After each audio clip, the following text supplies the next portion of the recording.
This is ColoniaCast episode 32. Today we are joined by Dr. Anders Rhodin, who has a very extensive resume in turtle and tortoise conservation. He's an orthopedic surgeon, as well as the founder and director of the Chelonian Research Foundation. He's also the founding editor of Chelonian Conservation and Biology, the journal that many people listening to this are very familiar with. He's also chairman emeritus of the IUCN Turtle and Tortoise Specialist Group, and has done many other things in the realm of turtle and tortoise conservation and research. We're really honored to have him on today to talk about his work and some of the other things he's done. So I guess just to start us off, Dr. Rhodin, how did you sort of get involved with turtle and tortoise conservation? I think you're originally from Sweden, and that's not an area with many turtles, so it's kind of an interesting thing there. And then maybe also, because your primary profession was not necessarily turtle and tortoise research conservation, what made you decide to pursue another sort of discipline and career at the same time? Well, thanks, Michael. First, let me mention that I'm sitting right now in Vermont, looking out my window here. There's a lot of snow and cold, and very far from turtle type territory. But it's nice to join all you guys. I guess most of you guys are down south, Georgia, etc. So in real turtle territory. So yeah, I was born and raised in Sweden. Came to the U.S. when I was 8 years old and lived outside New York City. And I had zero contact with turtles for most of my developing years. All through high school, I had no interest in turtles whatsoever. Went to college, and in my senior year in college, I first began to get interested in turtles. And the interesting thing was, you may know Russ Mittermeier, a fairly prominent name in turtles and anthropology, physical anthropology, primates, and conservation efforts. He used to be the president of Conservation International. He and I lived right across the hall from each other in a dormitory where we were undergraduates up at Dartmouth in New Hampshire. And I'd gotten sort of interested in animal behavior. I thought animal behavior was really sort of a cool thing. And I was very interested in lemurs from Madagascar. And so I took a course in the spring of my senior year. Russ was a teaching assistant because he was already specializing in monkeys. And I did a lot of work on social behavior on lemurs. Wrote a thesis on them. But the interesting thing was that the teacher also had an aquarium in the classroom that had 3 small red-eared sliders. And amazingly enough, I got interested in them. I thought they looked sort of cool. They were beautiful. And at the end of the course, the teacher said, "Listen, we're heading out to the summer. I can't keep these turtles here, while I'm away. Does anyone want them?" And my hand shot up, and I asked to get these 3 red-eared sliders. And I brought them home to my dorm room and got an aquarium and put them in there. And then I asked Russ, who was my good buddy, I said, and he knew a lot about turtles. I said, "So what are these turtles? What do you call them?" He said, "Well, they're called red-eared sliders." I said, No. I want to know the scientific name for these things because I think that would be really cool. So he said, "Well, they are Pseudomys scripta elegans." And back in those days, that's what they were. And so I said, "Okay, now how do you spell that?" And I wrote it down on a piece of paper and I pasted it on the side of the aquarium. And frankly, that moment in my life was when I got interested in taxonomy and naming things and scientific names and the way you describe things. So that was just sort of the start of things. It didn't really build, though, for a while. Both Russ and I were interested in lemurs and primates. I'd written to Diane Fossey. Remember the lady, Diane Fossey, who worked on mountain gorillas? I wrote to her as a senior at Dartmouth saying, "Hey, I'm going to be free for the summer. I'm not sure what I'm doing in the fall. I'm thinking about medical school. I'm thinking about zoology. I'm not really sure. But I'd love to come to the Congo and help you, do mountain gorilla work. I'm happy to volunteer. And I've just done this big project on social behavior and lemurs on Madagascar. And so I thought maybe I'd go there. But she wrote me back and said, sorry, full up. We don't need anyone right now. So instead, Russ and I, after we graduated, we decided to head down to the Amazon, South America. We did about a month and a half trip all around South America, living on $1 a day, living in remote places. He was looking for a study site to study monkeys because he was going to go to graduate school and do monkeys. I wasn't sure what the hell I was going to do. I was trying to decide between medicine and zoology. And we traveled down the Amazon from Colombia down to Manaus. And in Manaus, we hired a local guide who took us upriver into really very primitive areas. And we spent about a week or so in a canoe, living in native huts, staying with local caboclo families. And in one of those places where we saw a lot of crocodiles and just incredible wildlife, the family had a small yellow-footed tortoise, a chabuchi, a pet, tied to the center pole of their hut. And I fell in love with this little tortoise. And, the mother and the family saw that I liked it and asked me whether I wanted it. And I said, sure. And so she gave me the tortoise, and the little kid whose pet it was cried. But I decided to take the tortoise with me. And I did. Stuck it in my pocket, traveled all over South America with Russ, eventually headed back to the States with the tortoise still in my pocket. And these were pre-CITES days. Tortoises were not yet listed, by CITES. I could, I didn't have to declare it. It was not illegal. It was like what we did in those days. Brought it back to the U.S. and then headed off to medical school in Sweden. I'd started medical school in Sweden because it was cheap. It cost me nothing. I had a grandmother who had an apartment right down the street from the medical school. It wasn't going to cost me anything to live there. And I sort of spoke Swedish a bit. And I had not lived in Sweden for about 12, 13 years. I decided it'd be fun to go back there and try.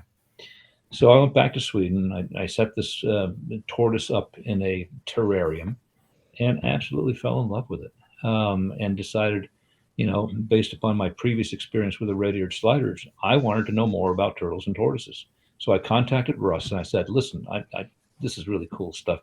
I need a book to read to find out about turtles and tortoises. And so Russ told me, you'd got to buy Peter Pritchard's Living Turtles of the World book, which was just a few years earlier.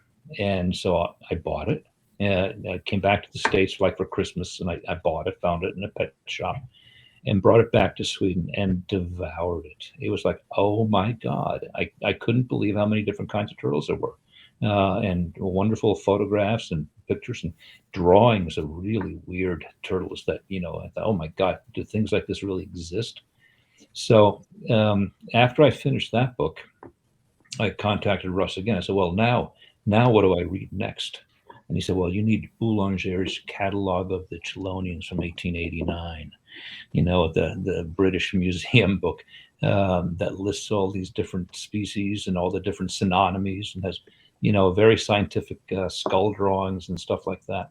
And once again, I really got hooked and decided that I really wanted to pursue turtle work.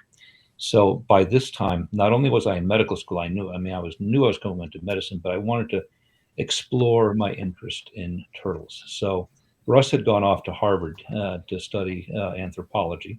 But he was working in the herpetology division at the Museum of Comparative Zoology because that's where his heart was.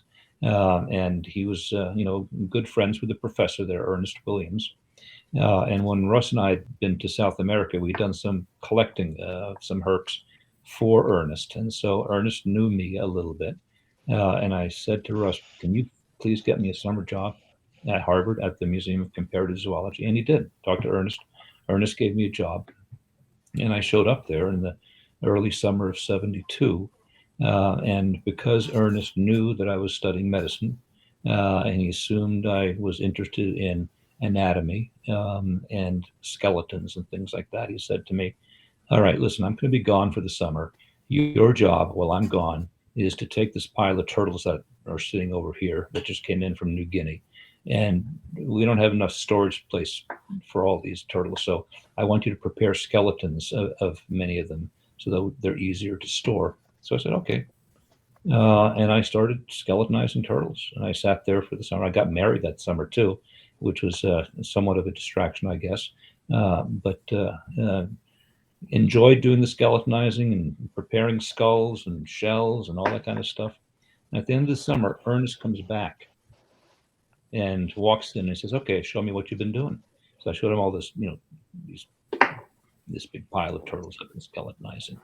He said, okay, what are they? I said, well, I don't know, turtles from New Guinea. He said, well, listen, you got to figure it out what they are. I want you to identify the turtles you worked on. So I was like, oh shit, I'd never tried to do anything like that. So I called Russ. The two of us spent several days down there in the basement of the MZZ, creating piles of turtles, Emidura subglobosa here, Elsea Nova Guinea over there, Chelodina sebenrocki over here, Chelodina rugosa here, Chelodina Nova Guinea over there. And then at the end, we had several piles. So we called Ernest down and said, all right, Ernest, we've figured out what all these turtles are. And here's the species and here's that species. And this is the reason why we think this is this one, et cetera, et cetera. And of course, we had one pile that we had no idea what they were. They looked different from everything else. And so we pointed to that pile and said to Ernest, well, listen, we cannot figure out what this final pile here is. We have no idea. And he said, well, what do you think? Well, we were thinking, well, maybe it's a new species. And so we dared to say, well, maybe it's a new species. And he said, well, yeah, I think it is too. And we were amazed. Oh my God, Dr. Williams, you got to describe this, because he described several species. And he was world famous. And so, you got to describe this. Oh my God, that's so cool. We found this. You got to describe it. He says, not me, you. And he challenged us to describe this new species. And we said, well, how do you describe a new species? And he said, well, you gotta figure it out. And that was his only advice: figure it out. And frankly, being young students at the time, it was exactly the kind of inspiration we needed and wanted. We spent 4 years figuring out how to describe a new species, doing the description, doing the skeletonization, the skulls, the drawings, the morphometrics. So this is all before genetics, so we don't have to deal with that. But it was a good description, and we described Chelodina parkeri, 4 years after discovering it. And frankly, when you're a medical student and a primatologist, and you come out and describe a new species, and a well-described new species, it set us on a path of becoming, accepted and respected as turtle taxonomists. And it gave us entree into the field, and things took off from there. And the more you learn about something, the more you want to know about whatever it is you're delving into. And little by little, Ernest turned some of his other old notes over to us, and we described a bunch of other species, including a couple that Ernest had thought were new back in the 50s, but he had never gotten around to finishing. And so we described Phrynops williamsi and Acanthocheles macrocephala, and then Chelodina pritchardi and McCordi, etc. So my life in turtles started in taxonomy, and I was not interested in conservation at all to begin with. That's a really interesting gateway into it. Just all those little kind of encounters over time. Yeah. What made you still want to pursue medical school sort of with that? Because a lot of people would just kind of follow that path, but you also did this. I mean, that's a lot to deal with. What was the... It was a lot to deal with, but I was conflicted. As I finished up college, I thought I wanted to go into zoology. I also liked medicine, and my dad had been an MD, PhD. My dad taught medical school, And so I'd always lived in a family where, he was not a practicing physician. He was an academic, physician and teaching medical school. So I'd always sort of tended in that direction. There was always, a gentle, you know how it is with parents. They gently pressure you to do what it is they want. But little by little, I realized that medicine was a good choice. And frankly, at one point, just before I made my final decision, I sat down with my dad and talked with him and asked him what he thought. Should I go into zoology? I'd been accepted at in a graduate program for zoology, or should I go into medicine? I'd been accepted into 2 medical schools. And I don't remember his exact words, but essentially what he said to me was, he said, listen, if you go into zoology, you'll never be able to, treat people, humans, and you may do really well in zoology, but I'll tell you, a lot of zoologists don't do all that well, and they struggle, and they tend to have to ask for grants to support most of the work they really want to do. And so you may be happy, you may like it, but I'll tell you, if you go into medicine, and you do well in medicine, you'll be well off financially, probably. And then, frankly, on the side, you can pursue zoology, you can pursue your turtle studies, anything you want. And, you're probably not going to have to ask for grants to get it. You'll be able to support your own work. And I thought that was pretty wise. And so that's what I did. I enjoy medicine. Luckily, I found a part of medicine that I really enjoy. Orthopedics is a wonderful specialty because it's very anatomic, and people get better, and you can fix people. It's not like dealing with people who are dying, and you're trying very hard just to prolong their lives. But you can really make a difference, and so I enjoyed orthopedics. Is a great profession, and except for when I was really doing my residency training and early practice years, when I really had to focus on, building a practice, etc. It gave me time to pursue turtle work, and the turtle work I was pursuing early on was taxonomy work, and so I didn't have to go out into the field. I didn't have to run around the world, doing conservation work. I looked at turtle specimens. I was able to borrow specimens from museums all over the world, and I would sit and do my morphometric analyses and describe new species and stuff like that. So that's how I got started. That eventually changed, of course. Yeah, as you say. Were there any times when you wanted to travel, that sort of thing, and it was just conflicting, or for the most part, those 2 different pathways sort of worked well together? They were parallel professions, is the way I've always described them. They really were. Turtles took a long time before they became more of a truly professional endeavor. At first, they were just a little bit on the side, and just the taxonomy. I was not really part of the larger turtle conservation world, not at all. I was very much a niche player, doing just the taxonomy. But I had some experiences that changed my view on all that, and I might want to tell one of those stories. Peter Pritchard became a very good friend.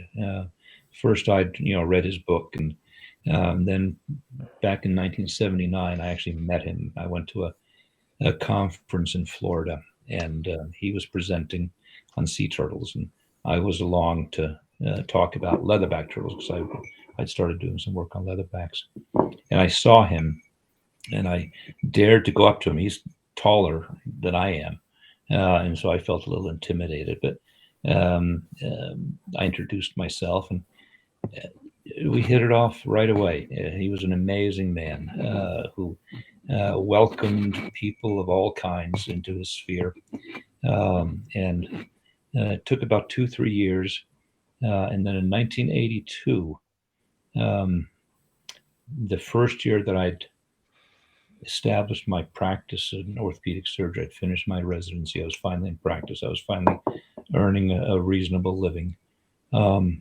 He invited me to go down to the Galapagos with him. And so he and I traveled around the Galapagos. We were with an Audubon tour, but he was the main guy. And after the tour, he was able to secure permission to go to Pinzon Island, Duncan Island, which is off limits to all tourists, because he had good contacts with the Galapagos National Park.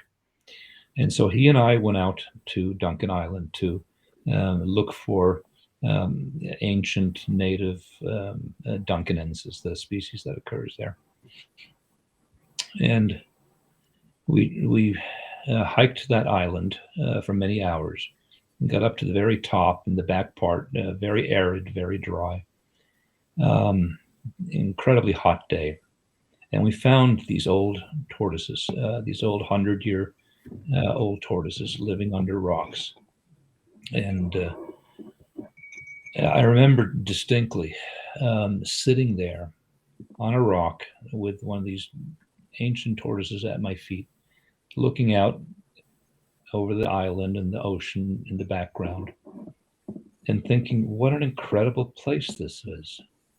And what an incredible situation to be in. And I knew that Duncanensis was in huge trouble. This was before they had eradicated the rats.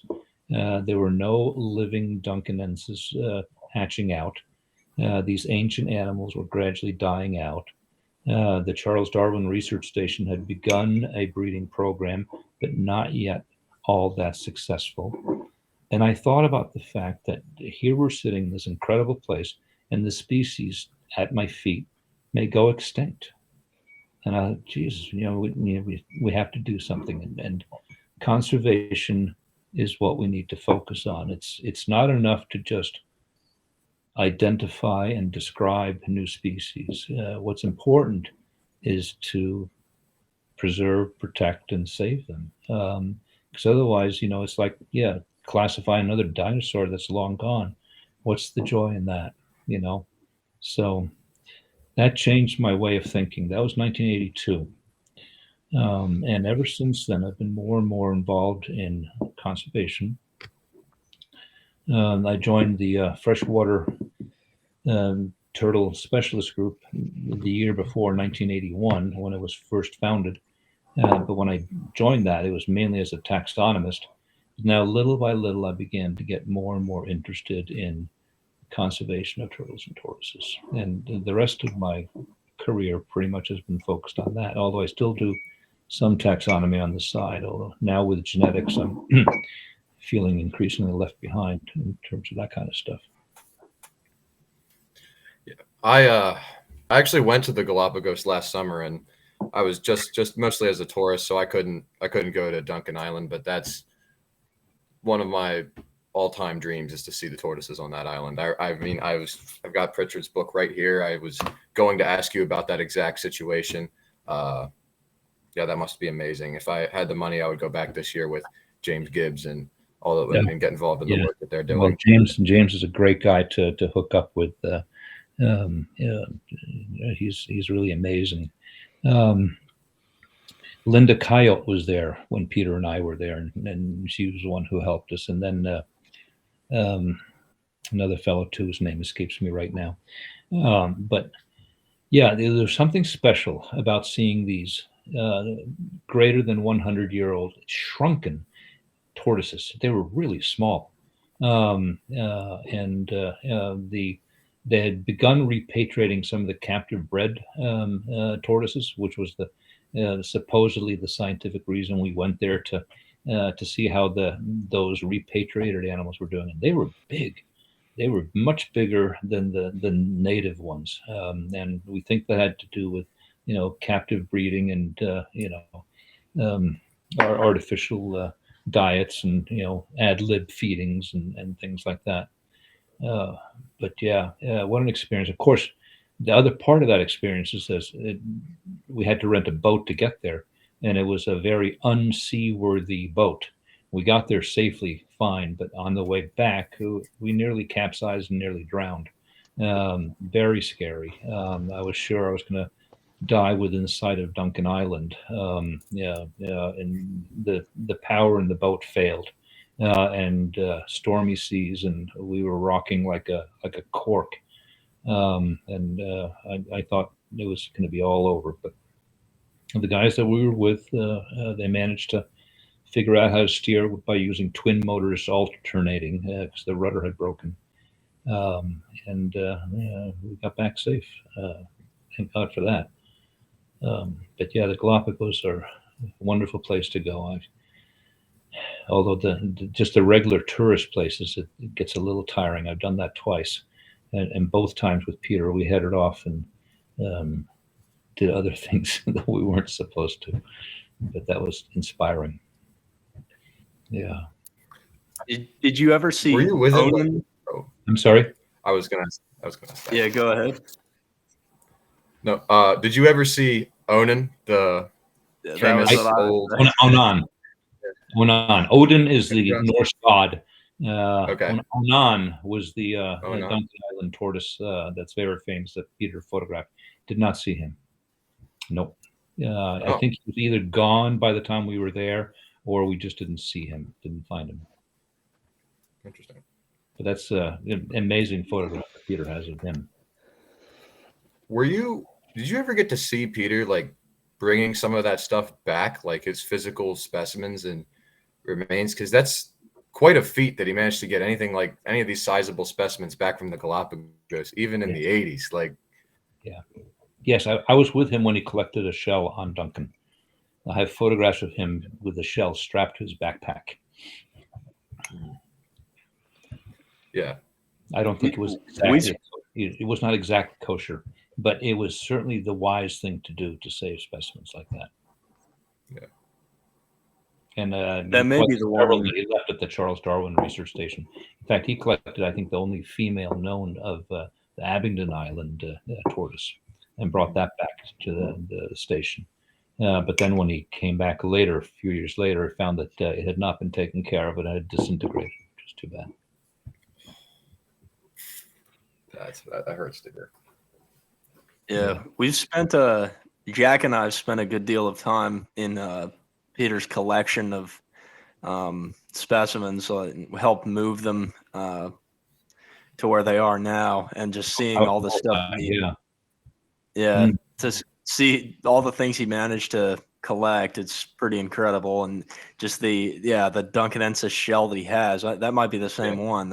It is the same one. Yeah, he and I we collected that together. Like I said, I have photographs to prove it. Yeah, that's very interesting. Yeah, so and that's sort of a good talking about kind of and I think the emotional appeal there too. There's even kind of being in the Galapagos in a place where, it's just the tortoises are barely hanging on. It's sort of seems like it shouldn't be touched by humans, but yet it is, and they're not in a good situation. That sort of opens your eyes to conservation.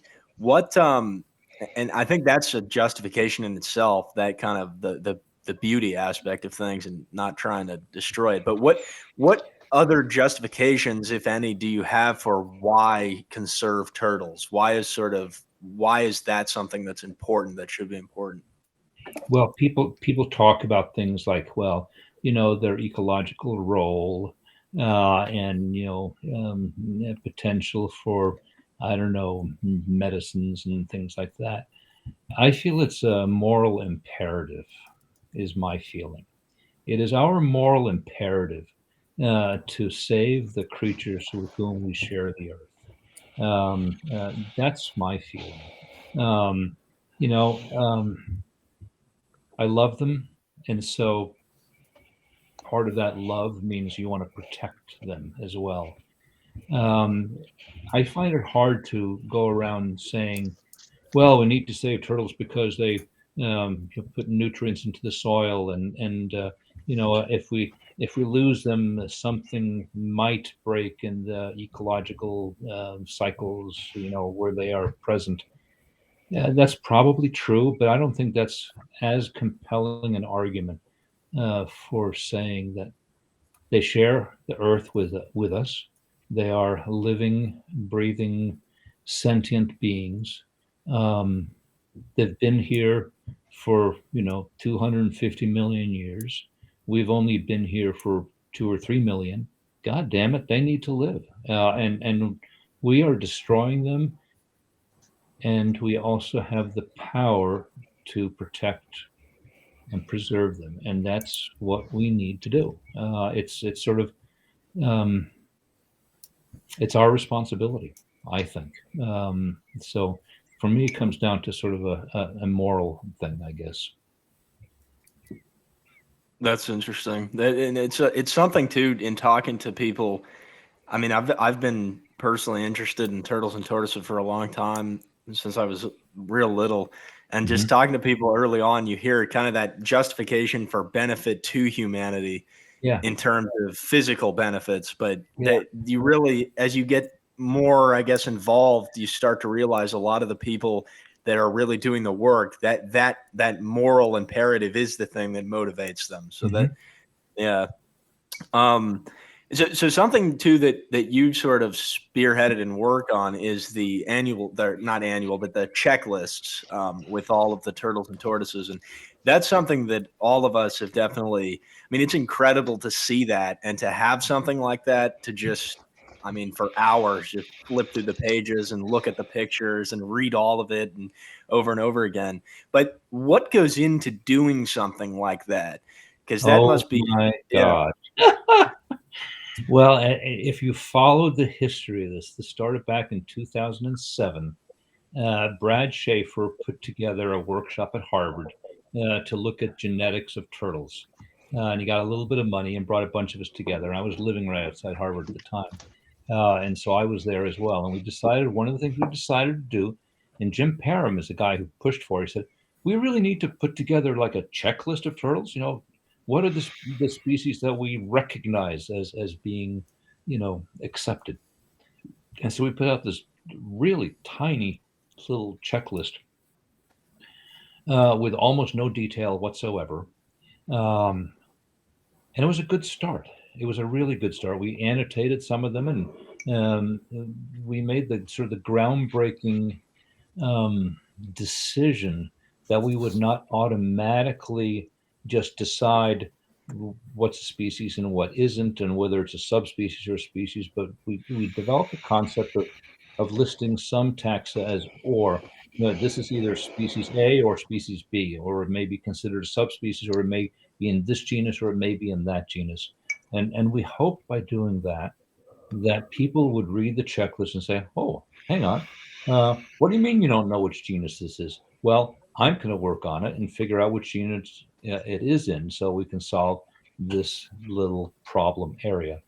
And that's the approach we've taken pretty much all along. Little by little, we've gotten away from that a little bit because as the checklist has gotten better and better, and as it's become more and more of a standard reference, right now CITES is considering making it the standard reference for turtles for all, legal aspects of CITES, et cetera. And as a result, they don't like equivocation. They want just, say, tell us what it is, tell us what the name is. And so we've begun to change that a little bit.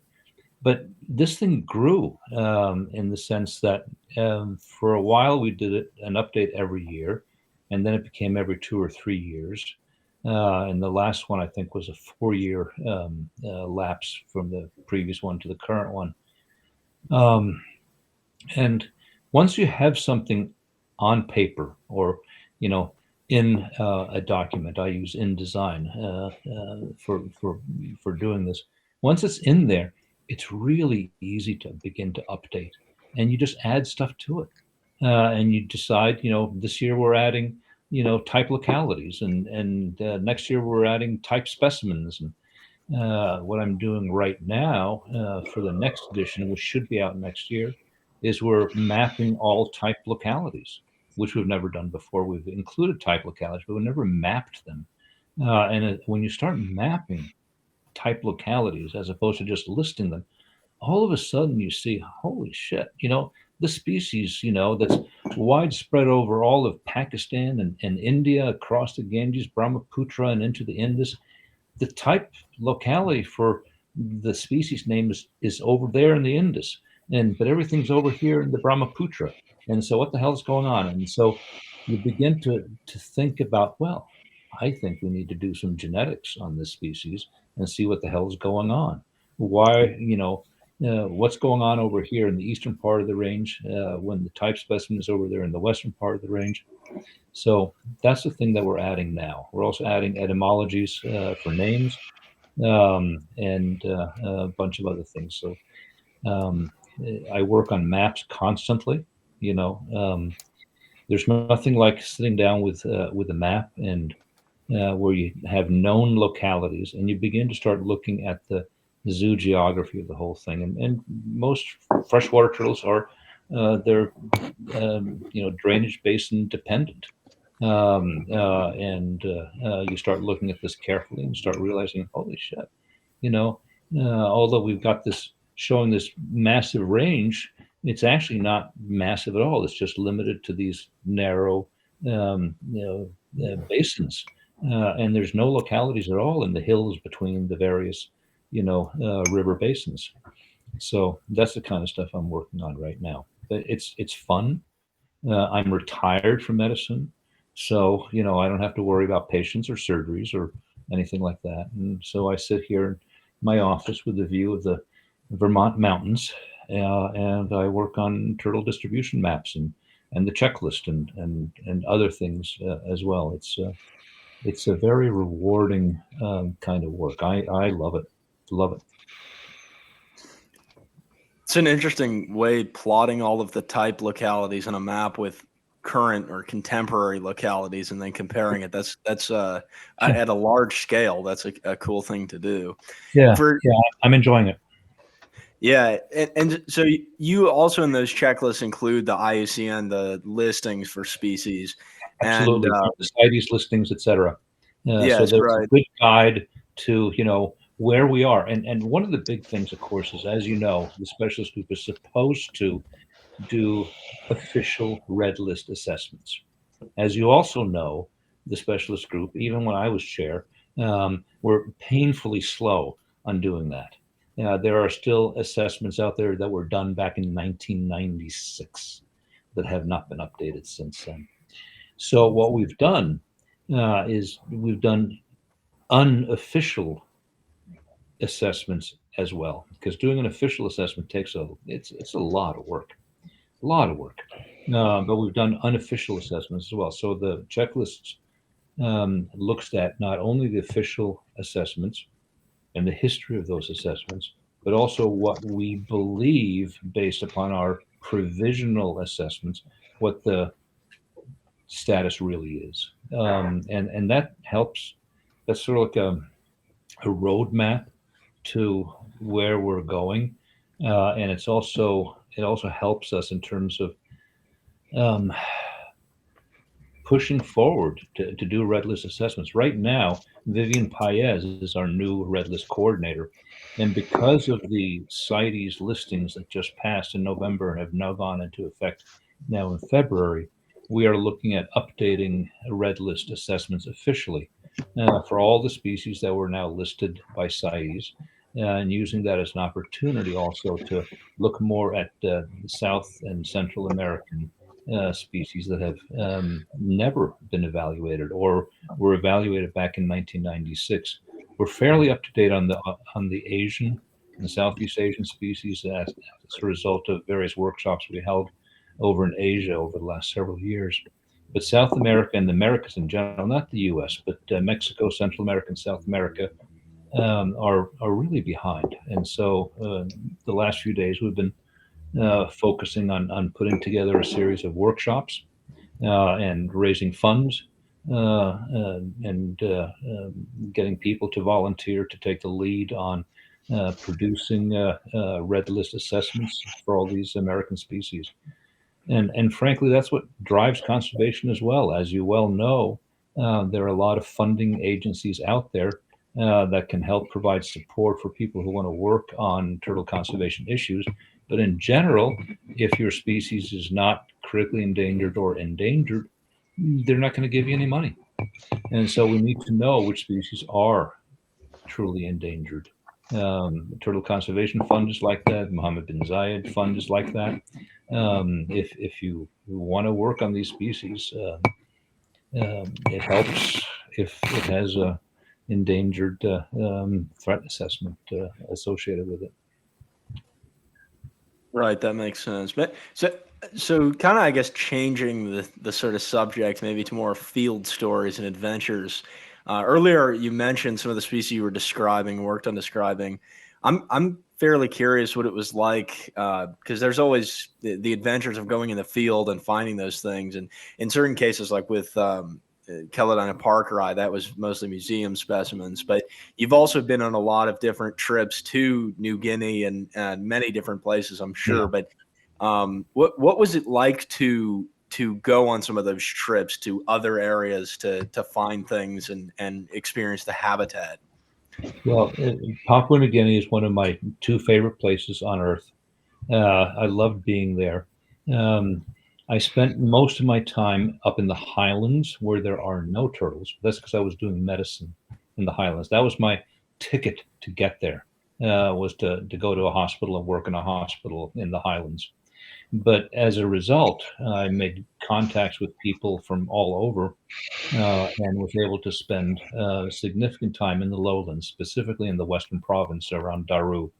And yeah, to me, seeing those kinds of places, interacting with local people, natives, and a lot of local expats too, Australians and Brits who were living in Papua New Guinea at the time, because the country had only barely become independent 2 years earlier.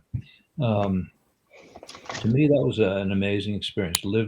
Stayed in grass huts, talked to people who remembered seeing the first white people who had ever showed up there, not knowing, whether they were people or gods. Um, Truly amazing to see the rapid change from almost a Stone Age culture transforming into modern society. And then collecting turtles. Now, I didn't personally collect turtles in any of those places. I wasn't diving into lagoons or setting traps or anything like that. What we did is we'd walk into villages and would say, "We're interested in turtles. Do you have any turtles?"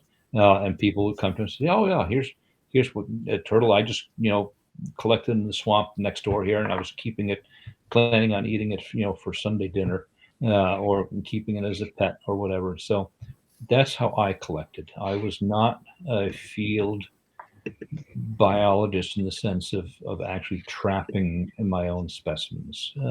That's something I never did in tropical places. And frankly, that's hard to do, especially if you're in an area where you are viewed with suspicion and you don't necessarily have the right to throw traps into areas where other people may be trying to catch their own resources that they want to use. So for us, for me, for Russ, we did a lot of the stuff together.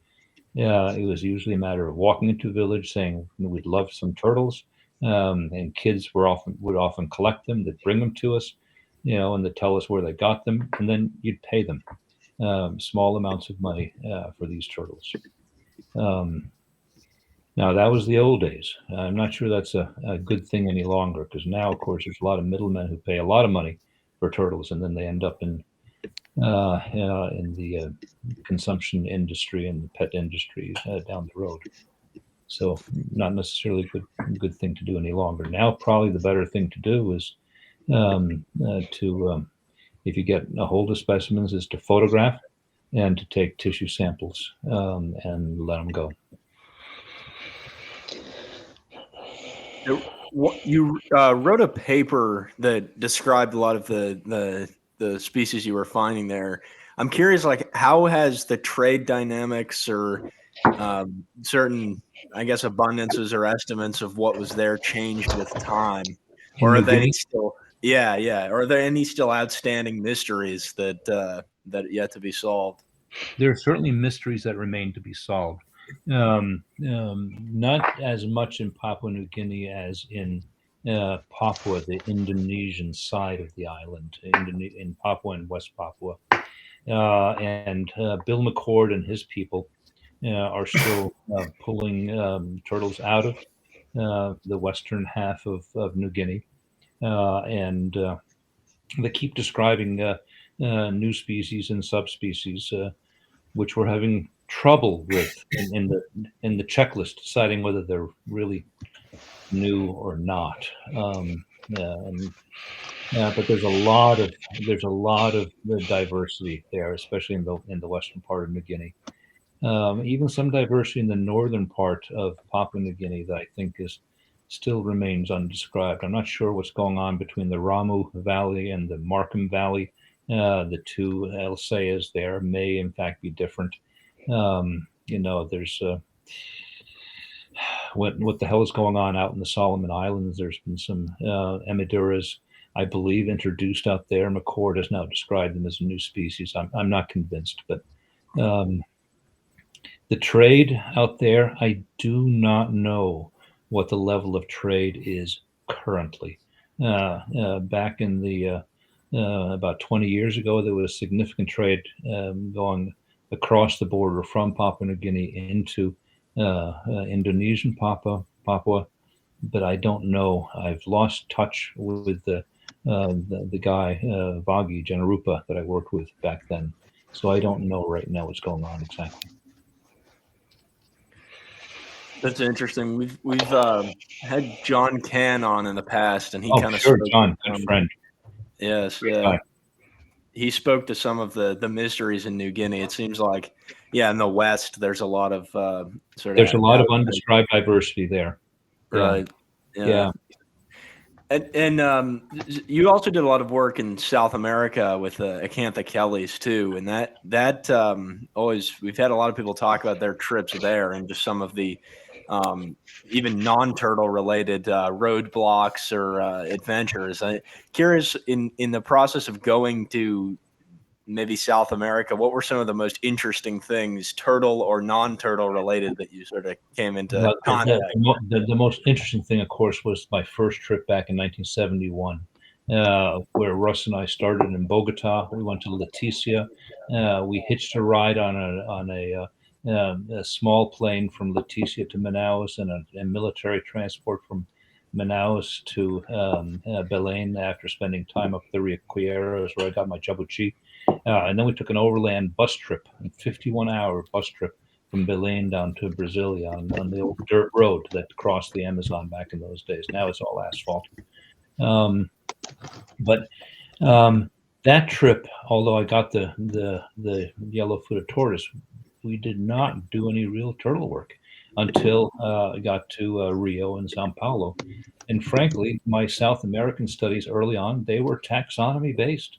And so most of your work when you're doing taxonomy is based on museum specimens. First grant I ever got, I applied for a grant to study museum specimens of keeled turtles in Brazilian museums. And the American Philosophical Society gave me a small grant, for which I was like, oh my God, I can't believe I got money to study turtles.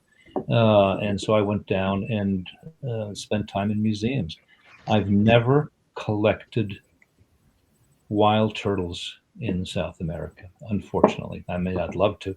We were down in the Pantanal last year in one of the wildlife reserves there for meetings of the Zayed Fund. We put out traps, trying to find, macrocephaly, Acanthocheles macrocephaly. We were not able to successfully trap them. Did get some new data from other people who had photographed them and caught them.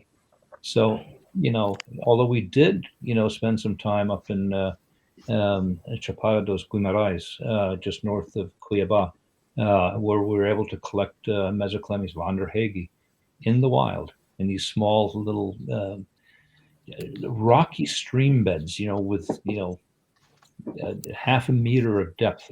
Absolutely incredible. So that was fun. But Keelid turtles, which is my interest in South America, are poorly known, not well collected. The genetics is still very rudimentary.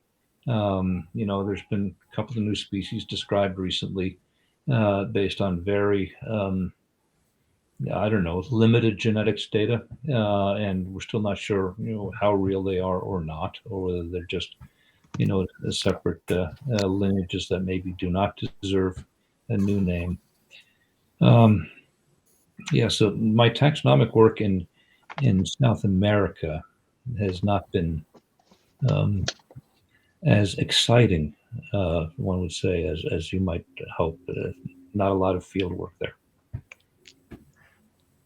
I mean, it's sort of a different type of exciting in working with specimens.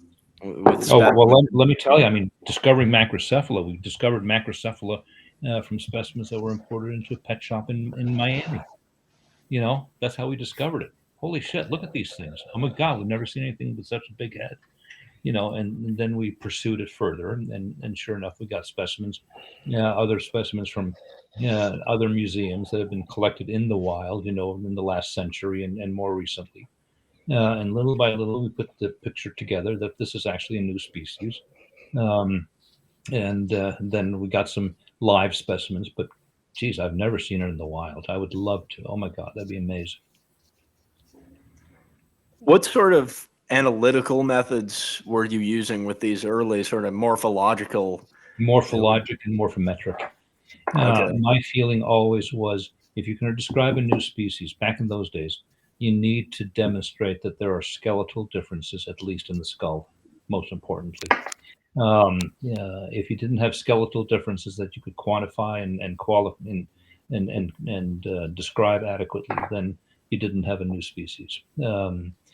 Color change, phenotypic color differences, etc. I thought that was the realm of subspecies, but that was old thinking in the days before genetics. Now, what determines a species? What determines a evolutionarily, lineage that deserves a name? Damn, I find it really hard, and that's why in the turtle taxonomy working group, in our checklist, we have now geneticists who work with us. Schaefer, Georges, Gallego Garcia is joining us. Flora Ilo is joining us for the next edition. Peter Paul Van Dyke is still not a geneticist. John Iverson does some genetics. Roger Board did no genetics at all, but he has passed. So it becomes more and more a matter of interpreting the genetics and what's an adequate genetic analysis versus what's just genetic noise. And I'm not as good at that. So I tend to be the person who organizes it and puts it all together, but the genetics expertise comes from other people, which is the way it should be. Yeah, right. It's almost, and it's sometimes too, it seems like the morphology sort of camp is like, okay, the genetics is completely intuitive, but that actually becomes a lot more convoluted. It's just what the distinctions, and even when you've got a good sample of the loci or base pairs you're going to analyze, it still is a hard thing to analyze. But yeah, so that's really interesting. Let me tell you, I admire the people who understand genetics and can talk it and say, well, this is not significant. What, you got just these two, mitochondrial, DNA differences? Not enough, but many years ago, that was enough to describe new species, and the focus is changing. The how people are defining things is changing constantly, and it's for us in the checklist that creates a problem, especially when you have people like McCord describing things based just on morphology, and you don't know what the hell's going on. And maybe not so much him, but Joseph Uni, who does a lot of these descriptions. So we've been really struggling with that. Right. And it something kind of related to is some work you've done in the skeletal anatomy. Sort of makes sense given your orthopedic surgeon, that interest. with the leatherbacks, you've studied something similar, but more actually like centered around the bones Yes. and kind of how those are vascularized. Maybe you can sort of expand on that work that you did and how Well, that's unique to yeah, leatherback. that was really cool stuff. When I became an orthopedic resident, the chief of the orthopedic section, John Ogden, was very interested in comparative osteology, and we were, on the coast of Connecticut. I was at Yale New Haven, and he was collecting marine mammals to look at marine mammal bone growth. So we joined the Marine Mammal Stranding Network. And so we were getting notified when marine mammals were stranding so that he and his people could collect these bones and bring them into the lab and he could study the comparative osteology. Well, with the marine mammals, we started getting leatherback turtles as well. And I still remember the day when we brought in a freshly dead leatherback turtle and we brought it up to the orthopedic lab and we cut the flippers off and exposed the bones and got a big humerus out, just the humerus itself, and a nice cartilage on the ends. And we decided to run it through a bandsaw. Had big bandsaws there for cutting bones. And we did a longitudinal slice of this bone, and we opened it up, and holy shit, there were blood vessels in the cartilage. Mammals don't have blood vessels and cartilage. None of us, humans, marine mammals, none of us, we do not have blood vessels and cartilage. The leatherback has huge, thick cartilage with lots of very red, very obvious blood vessels running into the cartilage. It's a totally different way of doing things. Now, there are some other animals that do similar. Some birds do it similarly. And dinosaurs did it differently, did it that way as well. The large marine turtles, Protostegia and Archelon, et cetera, the extinct Cretaceous turtles, they did it the same way. Not that we have actual, fossilized cartilage from them, but when you look at the bone underlying the cartilage, you can see all the openings where blood vessels have come through the bone that are clearly heading up into cartilage, and the leatherback does the same thing. So it's a very different kind of a way to, provide nutrition to their cartilages. And why do they have the thick cartilage? Don't know. But because they have the thick cartilage, they need a blood supply. Otherwise, the cartilage would die because you can only get diffusion from the joint fluid for a very thin cartilage to keep it alive. So they've developed these really thick cartilages, and so they need blood for it. I don't know the reason why they need the thick cartilage, but that's why they have the blood vessels in them. And the leatherback's a cool animal, essentially almost endothermic, almost warm-blooded. Not quite. We call it homoiothermic, which means it's a little bit warmer than seawater, but not as warm as a mammal. And it has these cool countercurrent vasculature in their flippers that warms the blood that's coming back from the tips of the flippers.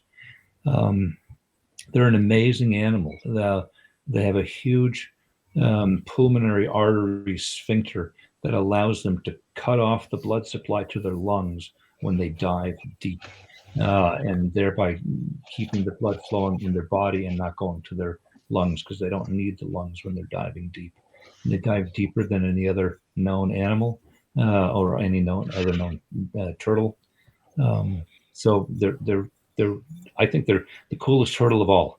Even cooler than Chelodina. Yeah, that's they are fascinating animals, especially I think one of the papers where you talk about this, you compare the size difference from a hatchling to the full grown adult and just Yeah, and I made a prediction there that I thought they matured in 3 to 6 years. I was wrong, but it turns out that they do mature faster than anything else. I think it's about 10 to 11 years. I misinterpreted some growth lines. I'm not upset about that. It stimulated a lot of other work. And we've shown that leatherbacks are the fastest maturing of all the sea turtles, and it's huge. It grows incredibly fast, absolutely incredible. So have you done work as well with sort of the using sort of bone to age the animals as well? Is it? I was trying to do that with the Mm. leatherback, yes. What we found in cross sections of humeri were absolutely obvious growth cycles that looked like there was rapid growth and then a slowdown in growth and then rapid growth and a slowdown in growth.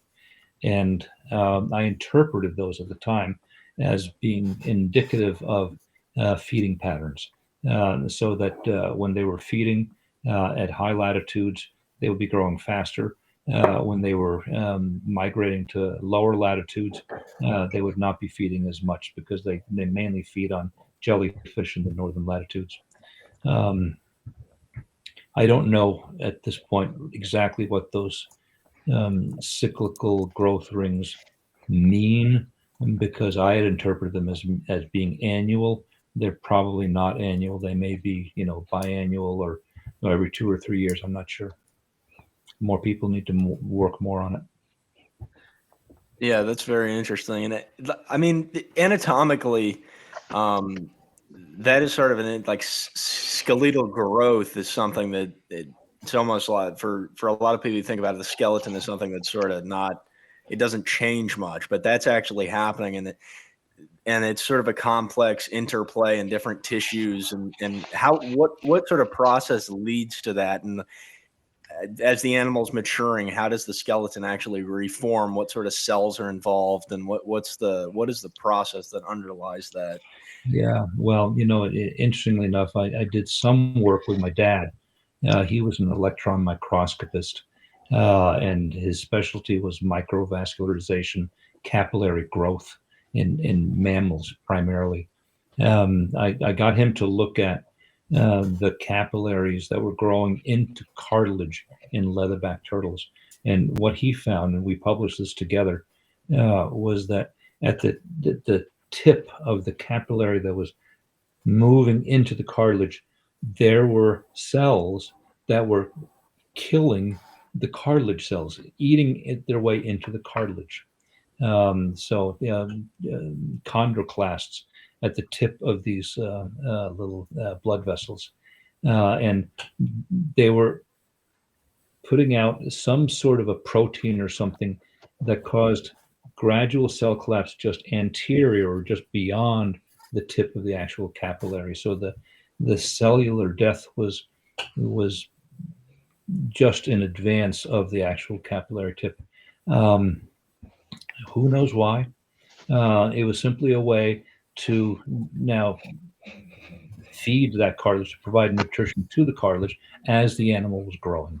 And these animals growing very fast, so these blood vessels had to keep up with destroying part of the cartilage so that they could penetrate the cartilage to get nutrition to the rest of the cartilage. But what's interesting there is that it was the kind of, one could imagine that whatever substance that was being secreted could in fact potentially be used to, destroy cartilage. For example, cartilage tumors, osteochondromas, osteosarcomas, that kill humans and dogs and other animals. So potentially there could be some usefulness there. That's interesting. That's sort of an interesting biomedical. That's something I'm interested in as well, as sort of the genetic aspect of how can you harness some of the turtle's ability with anti-aging, those sort of things. Anti-aging Protein. is a huge thing. Oh my God, Yeah. yeah. If you wanted a really interesting conversation, you should think about talking to Justin Congdon about aging in turtles, and they do not demonstrate senility.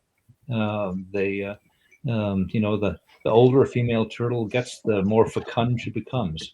More eggs she produces. It's amazing. No menopause in female turtles. They just get they just produce more and more the older they get.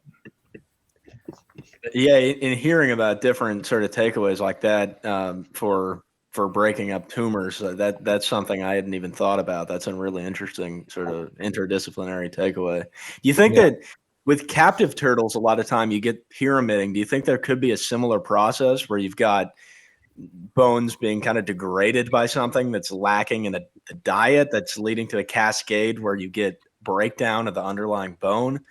I mean, good question. I don't know enough about vitamin D and C and the phosphorus, nitrogen balance, etc., which seems to be the underlying cause for pyramiding. But I cannot speak intelligently about that. I guess they are sort of they're unrelated and similar only in the fact that it's bone, but that's very interesting. Yeah, so I guess we can sort of start to kind of wrap things up, but we'd like to close out with some sort of final questions, I guess. And one other thing I think we were all sort of curious about too is you've done a lot of poetry and recently came out with a book in that area. Yeah. And I think in science, like you had mentioned before, there's sort of that emotional appeal. And that gets lost a lot of times in science, but it's relevant. But why, like, how do you see poetry sort of fitting into the realm of science? And poetry is an expression of our passion for whatever it is we're working with, is my feeling. And so in order to be successful in conservation is about people. It's not about species. Yes, we're protecting species, but in order to be successful with conservation, you have to reach people. Conservation is 99% people. And so my feeling, and a lot of people have said this to me, if you're going to be successful in promoting conservation by talking to people, you have to demonstrate and you have to come across as being passionate about what it is you're doing. Yes, you can be a scientist. Yes, you can come out with facts. But if you're not passionate about wanting to protect these animals, if you're not demonstrating that passion, if you're not wearing your passion on your sleeve, then I think you have less of an effect. And so, I started doing poetry because I love doing it. And then someone said to me, it was at a conference in Florida. There was a guy there who had organized the conference. He said to me, what's important about you doing poetry is that shows that you're passionate about this work that you're talking about.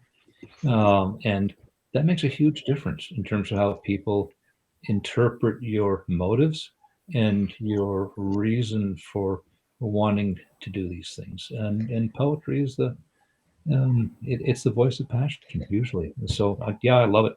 I'm not saying I'm any good at it, but I do enjoy doing it. reading through Jack and I got the book this summer because we were working with the Turtle Conservancy, and reading through it was cool actually to see how many different people doing field work were involved with it, and some cool stories that are conveyed in not many words, but you really get kind of a full immersion. Well, that's nice of you to say that. I appreciate hearing that. That's nice. Yeah, it was a nice sort of break from the analytical, which is obviously good, but this was kind of a new thing. Analysis is critically important, but I thoroughly believe you need to mix that with some passion. Yeah, I guess one more thing I'm curious about too is what, out of all the trips that you've been on, what is the one that was the most memorable? And that's always. Yeah. Well, actually, there have been so many. Papua New Guinea for 3 months was incredibly memorable. The Galapagos with Peter Pritchard, that was only a week. That was incredibly memorable. Madagascar with Russ and Eric Good and Maurice and Peter Paul flying all around Madagascar. Going to Bali Bay, finding a wild, large plowshare in the wild and picking her up and being photographed with it. It's like, holy Jesus. I mean, there are probably none left there any longer at all. I mean, those kinds of experiences is what leaves you with a sense of that you got to do something about this impending loss that we're facing and that we've already faced. That this incredible loss of diversity, these incredible losses across the globe. It's it leads to inspiration sometimes in a sort of a negative way. But I think those would be the main ones that I would point to as being my most memorable trips: New Guinea, Madagascar, the Galapagos. Those three, I think, for sure. Yeah. That's awesome. And then sort of the last question we like to wrap up with is I mean, it could be more than one piece, but one piece of advice that you would have for someone interested in making turtle and tortoise research a career. Follow your dreams, follow your passion. You know, that's what I've always done. Figure out a way to make a living at the same time. Not everyone can make a living doing turtle conservation, but little by little, more and more, there are now organizations where it is possible to make a living being a turtle conservationist. 30 years ago, there wasn't. Now we have the Turtle Conservancy, we have the Turtle Survival Alliance, we have other similar organizations, Rewild, Conservation International, still doing things like this. WCS, WCS is a very good organization. A lot of these organizations, you can actually get a job as a turtle conservationist and make a living. And then no matter what job you have, and this certainly was true for me, no matter what job you have, pursue what you're truly interested in on the side. Make yourself a two-track professional where you've got one job doing one thing and you've got another thing that truly speaks to your passion, where you become an expert in that area and people turn to you and they respect you. And little by little, that may become the more important part of your dual careers. That's interesting. So stay open to more than one lane of things. Oh my God, yes. Yeah. We all have the capacity to do more than one thing. You know, Right. you may not develop into a, great golfer or something else, if you may not have as much free time. But to me, that was secondary, I loved what I was doing and pursued it. And I've never regretted it, And All right. you That's guys are at the beginning of your careers. Um, do what you have to make money. Do what you love to pursue your passion. Sometimes the two are the same exact thing. Sometimes they're slightly different. Sometimes they're very different. Peter Pritchard, he didn't make a living being a turtle, conservationist. He made a living, working for Florida Audubon Society. And a lot of it he hated, but a lot of it was important. And then he did the turtles on the side. Eric Good, yeah, he runs hotels and restaurants. The turtles is his passion. Rick Hudson was a zookeeper and started running the TSA. Most of us have dual careers, and then little by little we focus on what we truly value the most and where we feel like we can make a big difference and enjoy doing so. So that would be my advice to you, is to follow your heart. Make sure you make some money at the same time so you can afford to follow your heart. That's we will all take that to heart. That's yeah. Thank you for that advice. And so we also close out. I forgot to mention this in my email, but we like to do a little, just for kind of a fun thing. It's also, you learn some obscure facts. We do a little turtle trivia. Oh shit. But but we could do this different ways. Depends on what you want to do. We don't have to do it either. We can end here. But if you're interested, we can do like a volley where we toss you a question and you can toss me some questions. Yeah, I don't want to toss you any questions. Okay. Well, yeah, we can. Okay, we'll do that. That works. So I don't know. I didn't even really prepare for that aspect of things. I don't know if anyone, Jack, Jason, I didn't think about that either. So I don't have any questions I don't have any prep. that I would be I'm ready thinking one to. up, but you're gonna give me a sec. Yeah, it's just obscure stuff. It's always a way to just get things that you. One of the previous guests we had on said it's like the way to use some of the useless knowledge that we all have. So it's a, but yeah, I'm trying to think of that for. Well, actually, I guess this is a question. If you want to take a few of them. I'm happy to take a few. I may not be able to answer them, but I'm happy to take a few. All right. Well, okay. This is related. So Jack and I actually were just recently working with the alligator snapping turtles. Just got back yesterday from that in Florida, and those were recently split into 3 species. What is one of the characteristics that is used to distinguish the species? Yeah, right. There's something about the anal notch, as I recall, There you go. Yeah, you got but it. I don't Yeah. recall what exactly it is.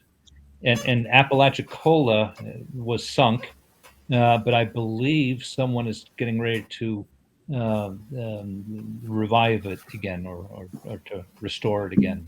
Is that true, Jack? Yeah, that's about to be split. Yeah, Or Apalachicola is coming back. resurrected Apalachicola? Yeah, resurrected would be the term. Yeah. But yeah, that the caudal notch at the back is the main feature to distinguish between the Swaniensis and the rest of And what is the difference? Can you? It's so those rear peripheral bones are fused on Swaniensis, which kind of pulls apart the caudal notch, turning it into a large semicircle, while it's more of a small, like angular notch in. And it's not sex related. Yeah. No, it's not sex related. It's both. You'll see it. It's in all individuals in a given river. So, but that's just the tip of the iceberg of what's different between them. Yeah, and genetics. Are there genetics involved here as well in resurrecting Apalachicola? Yeah, a lot. That's the primary reason that it's being resurrected. It's all based in genetics. Good. And is that Travis Thomas leading that, or Kevin Engie, or who is that? I don't know who's doing. I would think it's Travis. But yeah, it's probably them. Good. Well, looking forward to seeing that get resurrected.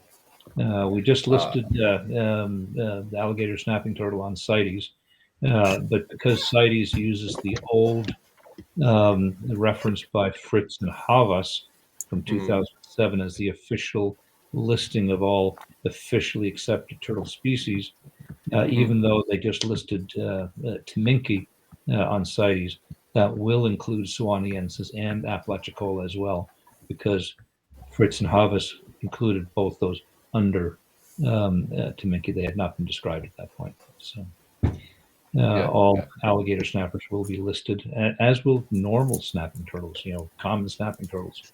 There's a huge trade in snapping turtles. Has been for a long time. They just want to get they want to get a better handle on it. Some of our friends will get offered thousands of dollars for wild adult alligator snapping turtles. Just thousands. Wow. Yeah, the pet trades. Oh, it's insane. Well, so I noticed you had a question in there. One of the questions was, what's the most important thing in conservation? What's the thing that we need to focus the most on? I think the thing we need to focus the most on is trying to figure out how the hell to stop the illegal turtle trade. It's outrageous. How much money is being offered, and how many specimens are being poached and sold and slaughtered, and it's mind-numbing. That's the biggest problem. I mean, we're working on captive breeding. We're working on protecting areas, and habitat restoration. All those things are good. But if the illegal poaching and commercial exploitation of turtles continues, we're going to lose. We're going to lose them all. I look down the road 200 years from now. I think to myself, what the hell are we going to have in 200 years? Will we have, red-eared sliders, painted turtles, maybe snapping turtles? And what the hell else are we going to have? It's really disturbing. Yeah, that's a good point. What is everything else worth if you're not stopping the biggest problem? Yeah. So Yeah. and And we look at shifting baselines a lot, and most of us think about, our own lifetimes. Oh, when I was younger, I used to see more turtles, and I don't see quite as many now. So we need to do something. I think we need to start thinking about several generations of us into the future. Like I say, 200 years. What are we going to have in 200 years? 500 years? Will there be any turtles left at all in the wild? Maybe. Radiator sliders will probably survive. What else will survive? And what the hell are we going to do about it? Sorry. Yeah. yeah. Yeah. I mean, No, it's no. it's not. Yeah, it's sort of sobering to think about, but Well, it's the reality, right? the reality is that basically most conservationists I know are long-term pessimists, but thankfully most of them are also short-term optimists. We can make a difference in the short run, but the question is, what the hell is going to happen in the long run? Are we losing the war while winning a few battles along the way? I don't know. Where in what areas for turtles specifically are we doing? Do you think we're doing pretty well in terms of conservation? Like, where do we have a room for improvement? I think we're doing pretty damn well in the U.S. More and more states are, putting in bans on commercial turtle harvests. Florida's done it. Maryland's done it. A bunch of them have done it. There's still a few states where you can catch and sell turtles almost ad lib. But I think the U.S. is doing a great job. Australia is doing a good job as well. Problem of Europe, I think, is doing okay. But most of the diversity is in Southeast Asia, Africa, and South and Central America, at least South America. And I don't think we're doing as good a job there. No question. Right. Frankly, it's the developed nations where there's the most loss of habitat and the most development, but also the highest economic development. That's where we seem to be doing the best, and that's hope for the future. As these other areas that are economically not as well advanced as they do advance, I believe that they will see more and more the value in preserving their biodiversity, their habitats, and protecting the species that are their own natural resources and source of local pride. Um, so that's the hope. I think we're seeing it happen in places like Europe, Australia, and the U.S. It needs to develop more in other not necessarily just developing countries, but in the countries that are not quite as well developed as those that I just mentioned. All right. I mean, yeah, and I think that's sort of a good place to sort of close out, unless you have anything else that you'd want to add. But yeah, thank you so much for coming on. It's an honor to talk with you and have this recorded for many years now. So we can refer back to it and other people can enjoy it. Well, let me just say, I think it's pretty damn cool what you guys are doing. As I said at the outset, when I was at your level, just starting college, I had no idea what I wanted to do. And I certainly wasn't prepared to launch this kind of an effort that you guys have started and are pursuing. And kudos to you. Frankly, I don't think I was as wise when I was your age as you guys are now, and that portends well for the future. So, thank you for doing what you're doing. Um, keep it on, keep it up, keep keep moving on, um, and you will make a difference. Um, I mean, that's our purpose in life, is to figure out how we make a difference. And I think you guys are doing exactly that. It took me a long time to figure out how to make a difference. Well, yeah, I mean, and your work has influenced all of us to realize that we'd like to do these sort of things. So, thank you. As I was inspired by the people who came before me, Peter Pritchard, and, Walter Soxer, whom I met early on. These people are amazing. Ernest Williams. Ernest Williams was probably my most important mentor. Um, you know, um, so yeah, we learn from those who came before us, and hopefully we improve upon them and build from there. And you guys are doing that, so thank you. All right. Thank you for coming on, Dr. Rhodin. And hopefully we'll see each other at the next TSA. We'll all, Yeah, I'll be there in Charleston, no question. Yeah. Unless something happens, you never know. So good. And thank you all. And Michael, say hi to your dad for me. All right. I will. All right. All right. This is episode 32. We're going to close out. Thanks for listening.